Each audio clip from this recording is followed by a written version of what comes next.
जय श्री बालाजी प्रिय दर्शकों, आज हम सुनेंगे पौष कृष्ण गणेश चतुर्थी की व्रत कथा। पार्वती जी ने पूछा, हे पुत्र, पौष महीने में किस गणेश की पूजा किस तरह से करनी चाहिए और उस दिन क्या भोजन करना चाहिए, उसे आप संक्षेप में बतलाइए। भगवान श्री गणेश जी ने कहा, हे महादेवी, पौष मास की चतुर्थी विघ्न विनाशिनी होती है। उसमें लंबोदर नामक गणेश की पूजा करके भोजन के रूप में केवल पंचगव्य का ही प्राशन करना चाहिए। व्रती को पूर्वोक्त विधि से पूजन करना चाहिए, अर्थात दिन भर शांत भाव से निराहार रहकर व्रत करे, दिन में न सोए, ब्रह्मचर्य का पालन करे, रात्रि में पूजन के बाद ब्राह्मण भोजन करावे। दुग्ध निर्मित खीर में शुद्ध घी मिलाकर गणपति मंत्र से हवन करे तो वह शासक को भी अपने वशीभूत कर सकता है। इस संबंध में हम आपको एक प्राचीन कथा सुनाते हैं। एक बार रावण ने सभी देवताओं को जीतकर मदान्ध हो संध्या कर रहे बाली को पीछे से जाकर पकड़ लिया। बलशाली बाली रावण को अपनी कांख में दबाए हुए आकाश मार्ग द्वारा किष्किंधापुरी में आया और उस बंदी रावण को अपने पुत्र अंगद के लिए खिलौने के रूप में दे दिया। रावण के गले में रस्सी बांधकर अंगद ने उसे नगर में घुमाना शुरू कर दिया। विश्व विजय रावण की ऐसी हालत देखकर सभी नगरवासियों ने अट्टहास किया। जनता कहने लगी, अरे देखो तो सही, यह विश्व विजेता रावण आज राजकुमार द्वारा सड़कों पर घुमाया जा रहा है। पूर्ववासियों की बात से रावण बहुत ही लज्जित होकर उसांसे लेने लगा। उसका दर्प चूर हो गया।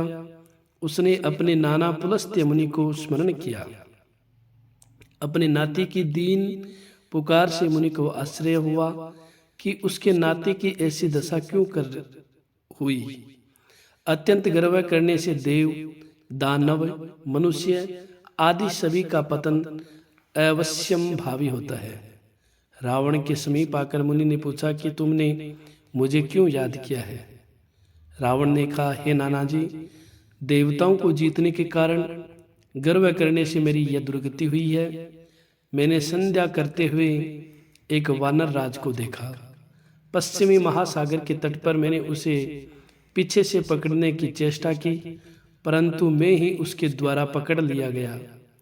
मुझे उसने यहाँ लाकर गले में रस्सी बांधकर अपने लड़के को खेलने के लिए दे दिया। इस दुर्गति को देखकर नगरवासी मेरी हंसी उड़ाते हैं। हे देव, इसी चिंता में मैं व्याकुल रहता हूँ। रस्सी में बंधे रहने के कारण मैं अशक्त हो गया हूँ। हे नाथ, अब मैं क्या करूँ? मेरे जैसा आपके वंश में कोई दूसरा कुल कलंकी नहीं है। अब आप ही मेरी रक्षा करें। पुलस्त्य जी ने कहा, हे रावण, डरने की कोई बात नहीं है। मैं तुम्हें बंधन मुक्त करा दूंगा। यह बाली देवराज इंद्र के वीर्य से उत्पन्न है और पराक्रम में तुमसे बढ़कर है। इसकी मृत्यु महाराज दशरथ के पुत्र श्री राम के हाथों होगी।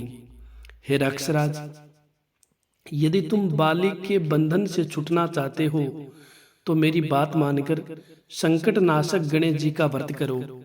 प्राचीन काल में वृत्रासुर की हत्या के प्रायश्चित स्वरूप इंद्र ने इस व्रत को किया था, अतः तुम भी इस संकट नाशक व्रत को करो। बहुत शीघ्र ही तुम्हारा क्लेश दूर होगा। इस प्रकार आदेश देकर ब्रह्मर्षि वन में चले गए और इधर रावण ने व्रत का अनुष्ठान किया। हे देवी, इस व्रत के प्रभाव से रावण तत्काल ही बंधन रहित हो गया और सुखपूर्वक अपना राज्य करने लगा। भगवान श्री कृष्ण कहते हैं कि हे युधिष्ठिर, आप भी इस व्रत को कीजिए। इस व्रत के प्रभाव से समर में समस्त शत्रुओं का संहार करके आप अपने उत्तम राज्य को प्राप्त करेंगे। कृष्ण जी की बात सुनकर युधिष्ठिर ने विधि पूर्वक पौष कृष्ण चतुर्थी व्रत किया और इस व्रत के प्रभाव से उन्होंने अपने राज्य को पुनः प्राप्त कर लिया। प्रिय दर्शकों, अगर आप सभी को ये कथा अच्छी लगी हो तो आप इस कथा को ज़्यादा से ज़्यादा शेयर अवश्य करें। हमारे से जुड़े रहने के लिए हमारे चैनल को जरूर सब्सक्राइब करें। लेटेस्ट अपडेट पाने के लिए बेल के आइकन को दबाएं। सनातन धर्म में जितने भी व्रत त्योहार होते हैं उन सभी व्रत त्योहारों की कथा, उन सभी व्रत त्योहारों के मुहूर्त इस रामदूत स्टोर चैनल पर अपलोड किए जाते हैं। तो आप सभी से पुनः निवेदन करता हूँ, आप हमसे जुड़े रहने के लिए हमारे चैनल को जरूर सब्सक्राइब करें। जय श्री बालाजी, जय श्री राधे।